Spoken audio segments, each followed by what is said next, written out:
Hey everybody, Zach Witovich here on the Building Code. You may notice that today I am flying solo, so this is a special episode. It's the first time the Building Code has a single host in my time of hosting the Building Code. Charlie couldn't be here today. No big deal. It's only a day to talk about data and construction trends, you know, all the wonderful stuff that goes on the Building Code. Today we have Russ Stephens, co-founder of the Association of Professional Builders. Russ, he's been on the Building Code a number of times. We always have great conversations. He helps run an association of business coaching for construction professionals, and now he's in 4 countries. He'll tell us all about it. And I don't want to spoil too much, but it's going to be fantastic. So stick around and let's get Russ in here to talk about the Association of Professional Builders and their data report to talk about trends in the construction industry. Russ Stephens, welcome back to the Building Code. It's great to see you again. Thanks so much, Zach. It's great to be here. I love chatting with you. I think we're missing your wingman, though. Yeah. You know, Charlie's he's an important guy here at Buildertrend. So today he had something come up suddenly, and so we're gonna have to do our best without him. I'm sure. You know, this might become my favorite episode just because I got to carry it without my guy. now, Russ, you've been on the Building Code a number of times, and before we went on air here, we were just talking about. You know, you were just in Las Vegas for the International Builder Show. How was it? How was Vegas? You were saying it was a little chilly, and I had the same experience, even for someone from Nebraska. Yeah. I mean, Vegas was, as always, absolutely fantastic. It's just the quality of the people that you meet there. Forward-thinking people. Both exhibitors and builders alike. But yeah, like you say, it was a bit fresh there, especially for us Queenslanders heading over from Australia. We're just not used to it, especially this time of year. Do you go to the International Builder Show every year? Do you try to make it out there? Well, unfortunately, we were due to be there last year, but with all the restrictions, we just could not be sure if we were allowed out of Australia. So we had to pull the pin, and fortunately, IBS were very understanding and allowed us to transfer the space to this year. But we will certainly be there every year from this point on. Yeah, there's a buzz. It's a lot of fun. We get to talk to so many customers. I think I talked to 130 customers. Just myself, but the booth was absolutely buzzing with energy. It was so much fun. Everybody on the events team, got to give a huge shout out that helped produce it. They're looking at me right now. It was great. It was great. Yeah, your booth was just amazing. It from the moment that show opened, it was absolutely rammed right to the end. And you guys, you didn't stop, because I was walking around a lot of the expo, a lot of the different halls, and come the last day, there was a lot of guys. They were sitting down. They were kind of disengaged. And I walked past your stand, and it was full on. It was 100%. Everyone on that stand was giving 100%. I think Buildertrend is the benchmark for us all to aspire to. Yeah, absolutely, for sure. Well, Russ, let's remind our listeners, about the Association of Professional Builders and talk a little bit about, what we're here to talk about today. Sure. So I actually started out way back in about 2010, 2011 selling Co-Construct. I came across Co-Construct. I watched the webinar with Donnie Wyatt, who founded Co-Construct, and spoke to Donnie and signed the license to introduce Co-Construct to Australia, New Zealand and the UK, and signed up over 1,000 builders over the next few years onto that platform. And that led to conversations where builders had solved one problem, but the main problem that they still had was generating leads. So we started, when I say we, my daughter and I, Sky Stevens, started a marketing agency dedicated to generating quality leads for residential home builders, and that went phenomenally well. But what we did notice was when we spoke to these builders, half the builders were saying, fantastic, my problems are solved. I've got the project management software in place, I'm generating quality leads. But the other half were telling us that the leads were rubbish. And when we delved into it, we realized that the guys that were struggling didn't have a documented sales process, which is why in 2014 we launched Acris Sales Training, where we documented the entire sales process for a residential building company and then trained them on taking a new lead all the way through to contract. And that went exceptionally well. Now we were generating the leads and showing the builders how to convert those into contracts. But we were still having conversations with builders that were time poor and not earning the kind of money they needed to be earning, which is why in 2015 we launched the Association of Professional Builders, which is a business coaching company dedicated to improving the industry for both builders and consumers. I love it. Yeah, it's something that we see more and more as, as the building industry continues to take on more technology and, really look at like best practices in the industry. We're seeing more experts who can come in and give solutions to some of these problems that, have been solved before. So the Association of Professional Builders, how many customers are you guys up to now? I remember last time we were on, you were growing pretty rapidly. What's your client base looking like now? Yeah, well, since we last spoke, we've appeared on the list of Australia's fastest growing companies for the last 2 years now. That's crazy. We're now coaching over 600 building companies in 4 countries, which is very exciting because, we feel like we're starting to make an impact on the industry. Yeah, for sure. And as we know in construction, word of mouth spreads quickly, right? I mean, a lot of builders tell you, the builders, I've found answers to these problems. I know how to solve them. Let me get you in touch with my friend Russ, right? So yeah. One of the things I love about your company, Russ, is you also do a lot of analysis and thought leadership, and you talk about kind of the trends in construction. And that's pretty unique in the construction industry. And recently, APB put together a comprehensive survey about the construction industry, and it's called The State of the Residential Construction Industry, appropriate. So it just came out last week, which is super exciting. So we want to talk to you about that today. Well, give me the top line highlights. What are some of the keys of the things going on in the construction industry? Yeah, and let's not forget the massive part that Buildertrend played in helping to compile this survey as well, where over 1,000 builders took part and completed over 100 questions, which is an incredible commitment, really. That takes a lot of time, and these builders go into a lot of detail, which enables us to collate this data, which really does reveal what is going on in the industry. And what we found, there were 3 real key points that really surprised us as we went through the data. And the first one was, despite all the obstacles, despite all the challenges that builders faced during 2022, the vast majority, almost 58% of builders delivered homes on time. And I think that is an absolute incredible achievement, and it's a testament to the professionalism of builders and I think really it is linked to the use of project management software like Buildertrend as well. Another thing that really surprised us, although I guess it was a surprise, the number one sales challenge for builders was generating quality leads. But the number one marketing challenge for builders was also generating quality leads. So in terms of marketing, it was generating, but in terms of sales, it was actually dealing with quality leads. But I think the thing that really did surprise us was, despite that being the big challenge, 64% of builders did not write a single blog article in 2022, and 60% never emailed their database. And social media was actually down in 2022. Social media activity was down in 2022 compared to 2021, which, as we know, that's the solutions in what builders were not doing was the solution to the challenge. So that was a bit of an eyebrow raiser, I would say. But the most positive thing, I think, to come out of this data was that builders' financial understanding continues to improve year on year. We're still not where we need to be, but it is improving year on year, which is very reassuring and encouraging for companies like ourselves. So when you say, there's a couple places that I want to go with the headliners of the statistics. When you say that their financial understanding is improving year over year, how are you defining that? What's your measurement framework there?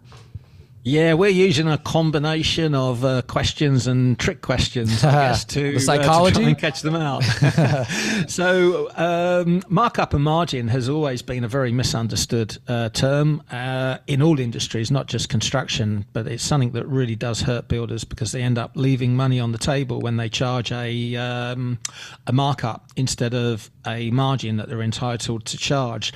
And what we're seeing is a improved understanding on the difference. You know, there's still a lot of builders that don't fully understand, and if you're not completely understanding the difference between markup and margin, don't be embarrassed about that fact. You know, everyone had to learn this at one point. You just need to reach out and find the answer to that because it is an important thing to understand. But I guess the biggest thing, the most concerning thing in terms of financials is the work in progress calculation for a residential building company. And the reason this is such an Achilles heel in our industry is because it's calculated in a different way for almost every other industry, typically manufacturing, where it means something completely different. And it's that lack of understanding of how to calculate work in progress that leads to the ruin of so many building companies. And even now, we've been bashing the drum on this for over 8 years now, training builders and accountants, I might add, one by one on this calculation.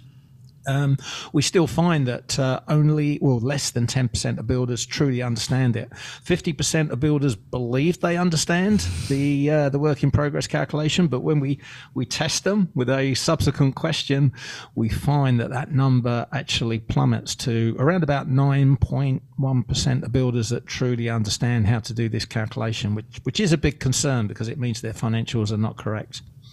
Yeah, that's a huge variance in someone who is probably using that calculation to make business decisions, and they may be doing it with the lack of information to do it to, I assume they're probably still functioning, but it's not maximizing the profits of what they could be doing.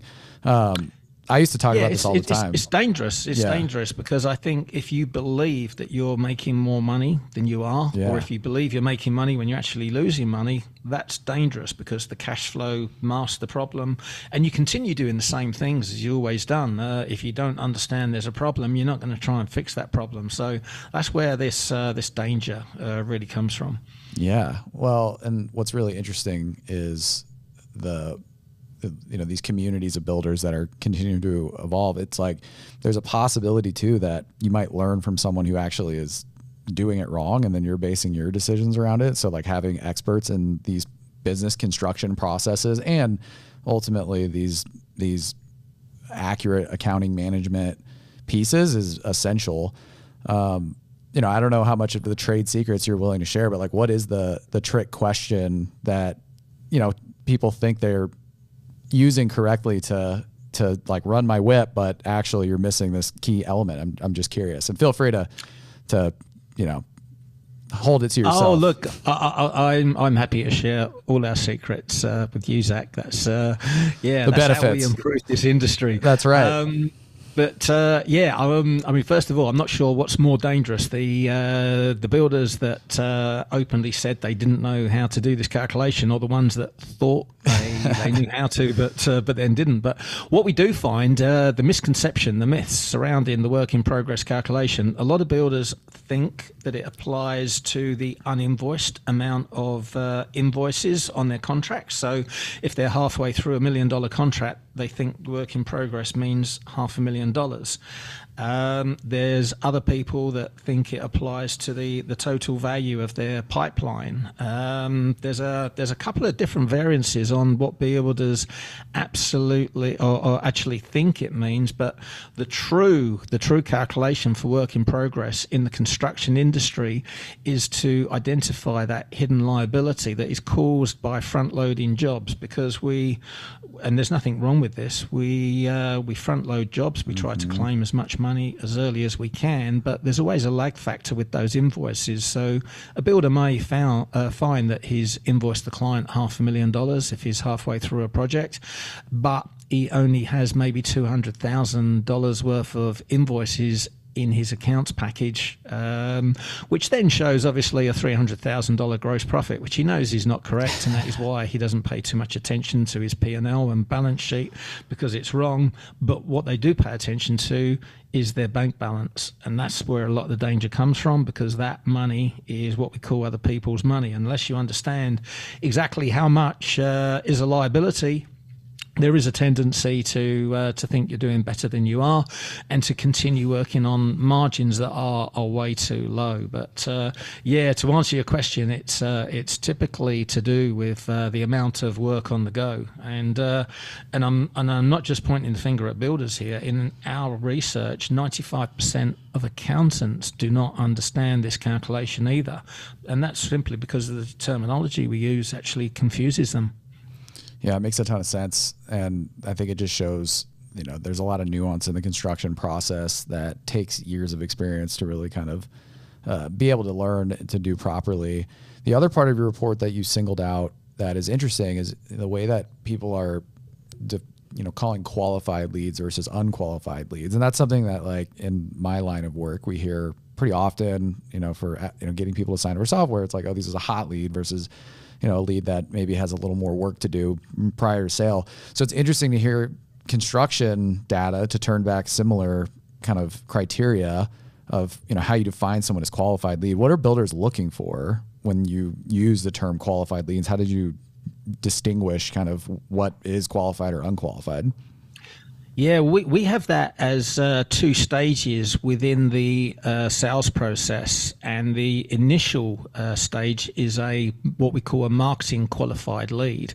These are closed questions that quickly establish if this lead is likely to be a prospect for a contract build. They're simple closed questions. They're asking where is this build going to take place, because if it's outside your radius, then you're going to disqualify it. So, being that they are closed questions, they're non-emotional disqualifiers, and they're very quick to get through. And this helps to protect a builder's time. So, there's typically 7 of these questions that a builder will ask, and that will, within a few minutes, get them to a marketing qualified lead. And it can even be done without speaking. It can be done via messaging, because that's how a lot of people like to communicate these days. But the next level, which I guess is what you're really drilling into here, is what we call a sales qualified lead. And this is where the open questions come into play. And this is where we're looking for the emotional drivers behind why us, why now?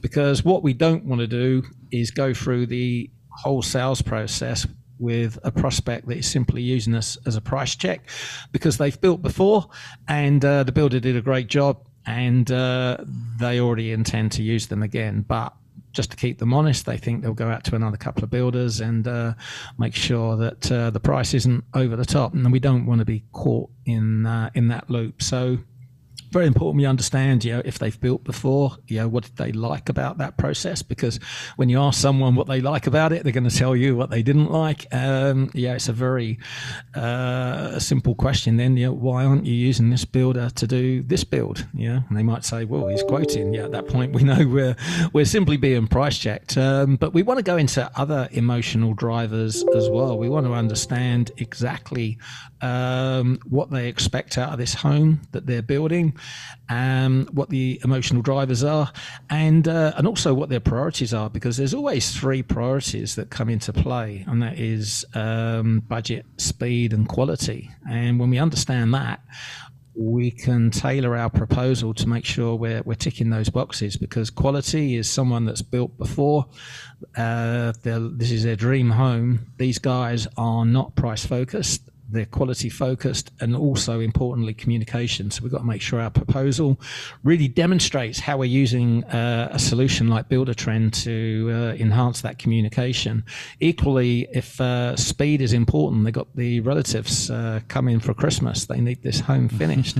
We're going to use the scheduling tool features to highlight the schedule at a very high level. We're not going to give them detail, but that will put us ahead of the pack when it comes to demonstrating how we're going to get them in their home before Christmas. And if it's budget, well, we're typically talking about a first home buyer, and we're going to give them options to downgrade on the price, rather than upgrade, because they cannot go beyond their budget.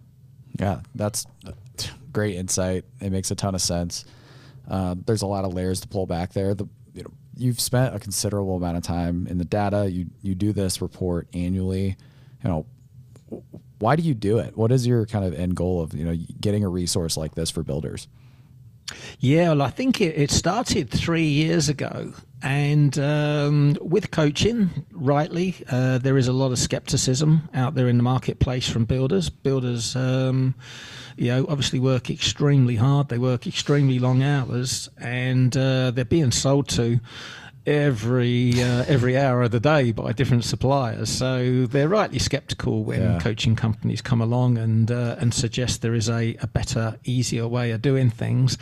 And one of the drivers for producing this survey was to be able to demonstrate in pure hard facts to builders that when you have a documented sales process in place, you are 4 times more likely to achieve the industry benchmarks in terms of margins. And which leads me on to what are the industry benchmarks, because I can remember when we started the Association of Professional Builders, and we would do seminars in Australia, and we'd get builders openly laugh at us in these presentations when we suggested to them that 10% net margin was where they needed to be, and that meant marking up new construction by 33%. They would fall about laughing, and some guys would even get up and walk out. I'm not listening to this rubbish.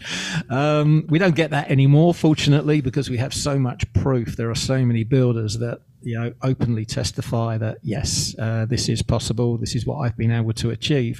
But to take that a step further, by doing a survey and producing the data and linking margins to marketing results and how much builders are prepared to spend on marketing and how that affects their margins, so cross-analyzing and linking the data, it really enabled us to produce a lot of hard facts for builders, which I think you need when you're making a big decision like a change in business strategy. Yeah, absolutely. Data, if Charlie was here today, well, he would always love to say, data is king. And that's, how any business should be making decisions about their directions. And construction companies got data sources that could really improve and boost your bottom line to help you stay in business longer or build more houses or take on more staff, whatever your business plan takes you. I love this type of content because it just gives such credence into what we're trying to accomplish at Buildertrend, bringing centralization of your systems, your platforms, and bringing insights that you can make decisions.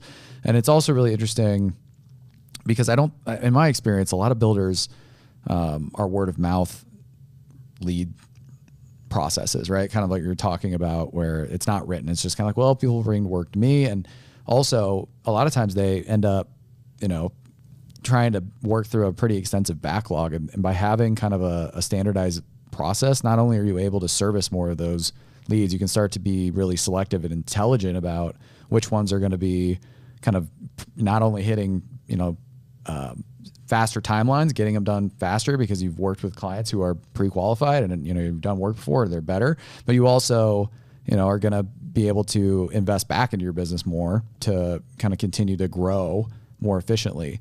So when we kind of look at the segments in construction, I'm curious, does your data this year show any differences between home builders and remodelers? You kind of started the conversation talking about all the challenges of construction that we've faced over the last couple of years. And a lot of our other economists have come and talked about remodelers are seeing a big boost right now as interest rates are going up, people are staying in place. So I'm curious, did your report show anything different from a home builder remodeler standpoint? Well, the data we collect from remodelers is only the guys that are doing contracts in excess of 50,000. Okay. So we don't collect the data from those smaller ones in order to keep the data more useful and a bit tighter. But I guess the main difference that we do see between remodelers and new home builders are the gross margins are typically significantly higher for remodelers, and subsequently the net margins are higher too. But conversely, their revenue is lower, and that is because it's harder to scale a remodeling company simply because the amount of decision making that needs to be done all the way through a job. And I think we see this in all industries. The more custom the solution, the harder that is to scale. So that's why we see remodelers typically on a lower revenue but a higher margin. But it's also maybe the reason why we see remodelers get to a point where typically they outgrow their model and they do transition into new homes, which is a lot more scalable. So yeah, having done this for a number of years now, yeah, we have seen that pattern emerge where there is that transition from remodeling into new homes. Interesting. So you feel like people are, the growth plan, they maybe start in remodelers and they transition more to new home more common than a new home builder trying to diversify their offerings by getting into remodeling in the case of interest rates going up? Yeah, I think for a lot of builders coming into the industry, I think it's less daunting to start with remodeling as well, because you can start with smaller projects, right. And having come from a carpentry background, I think they feel more comfortable, and then they start doing larger and larger remodeling jobs, more and more complex. Their confidence rises, their reputation rises, and it's the next logical step for them. Yeah, it makes a lot of sense. And the other thing about the survey is you guys kind of collect all this information. I think you can do a little bit of, exploration about where the industry is going. So what are some of the things in this upcoming year? We're still early in 2023. What's the Association of Professional Builders focused on for construction in this coming year? Or what are some challenges? I think without question the market will soften throughout 2023 and maybe even more in 2024. So generating quality leads will become an even bigger challenge, and it's almost become a bit of a forgotten art, the lead generation, the marketing, but even the entire sales process.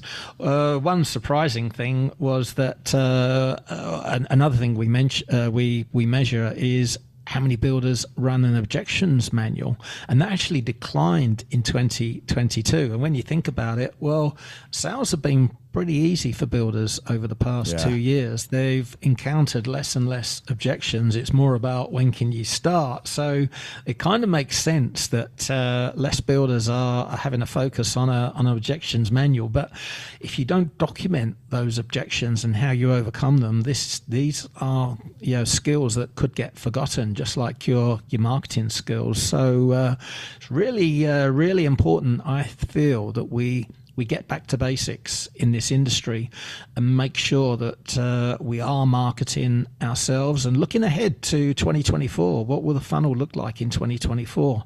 And make sure that we do have that documented, repeatable sales process in place, and making sure that our team are following it, because in sales, whether you're doing the sales yourself or you employ people, it's very easy to take your foot off the gas when things are easy and start shortcutting, and then all of a sudden you forget what you were doing when it was all working so well. So this is why we have to document everything, and when things do soften, we have to revisit those processes and retrain, rethink, and make sure that we are adhering. Because without question, we are going to see a return to the pre-COVID challenges, and that is where builders need more leads. Yeah, got to keep the funnel up, right? They'll our kind of closing note here, and we always like to kind of get the prospects of what's the positive things that we can be looking forward to in the construction industry. What are some wins or advantages that you think builders can be excited about in the coming year? Well, in terms of wins and really easy wins is what we're all looking for in business. The truth is there are no shortcuts, but if you do want more quality leads, start a content marketing strategy. Follow up your leads using email through a CRM, and then attract more leads by using paid advertising, because 50% of builders are not doing paid advertising as well. And if you don't have time to do all this stuff, then employ people or contractors that can do it for you. And if you can't afford to do that, then that is a sure sign that your business model is not currently working, and it becomes a catch-22. You can't afford to advertise because you don't have the margins. You don't have the margins because you don't have the demand. So I guess the win is follow a proven model, because then you will have an advantage over the majority of builders in this industry. And if you're prepared to work on your business, you will succeed, because there are so few that are prepared to work on it. They get caught up working in their business. It's not easy, but in all honesty, it is way easier than it should be, because so few builders are doing it. Yeah. The competitive advantage. The old, what's the cliche? Don't let the business run you, run the business, right? And this is an area absolutely take control. And as same with clients, you are the leader. Don't be dictated to by your prospects and clients. You're the leader in this relationship. Lead the way. I love it. Russ, whenever you're on the Building Code, the half hour just flies by. I'm looking at the clock right now and it's been 30 minutes. It's unbelievable. You have this effect. I've just like looked down and boom, 30 minutes. I guess I talk too much. No, it's the opposite. I could listen to you all day, and I think our listeners love this content. So thank you so much for coming on the Building Code today. You're always welcome back. You're a 3-timer. I think the record is 5 times. So we're going to keep pushing those numbers, and we're going to get you at the #1 spot here in the Building Code. What do you think about that? Hey, I reckon we should aim for double digits. Aim for the stars and we'll hit the moon. Yeah, if that happens, we're both doing pretty well. I hope we're both still here. All right, Russ, thank you so much for jumping on the Building Code, and we'll talk to you again sometime, okay? Hey, Zach, thanks so much for having me. And what I'd like to offer you is a link for your listeners to get the latest State of the Residential Construction Industry report free of charge. Absolutely. And don't forget, everybody listening, you can check out the Association of Professional Builders at the associationofprofessionalbuilders.com, but we'll have all the collateral that Russ is going to give us in our show notes. We'll see you again, Russ. Great stuff. Thanks so much, Zach. We just had Russ Stephens on talking about a lot of stuff in the construction industry. Russ, of course, the co-founder of the Association of Professional Builders. Always great and insightful to have Russ on the Building Code. This is normally the part where I ask Charlie, hey, what do you think? And it's always good to recap. We have a lot of information chock full in this episode. I highly encourage you to go check out that survey report linked in the show notes, where you can get all types of insights about the construction industry, how it's stacking up across different segments, what types of questions. 100-question survey is insane. There's a ton of great details in there. I was looking through it before the show and I was just blown away. I wish we could have talked that much longer about all the things that are happening in construction. Stay tuned right here on the Building Code. We have great guests all the time talking about things that are happening. And next time we'll have Charlie here to get his perspective. So thanks for watching. Thanks for listening. Remember to like, comment, subscribe where all podcasts are available. This is the Building Code. I'm Zach Witovich, and I'll catch you next time. Thanks for watching the video. Remember to subscribe to the YouTube channel for exclusive content brought to you by Buildertrend.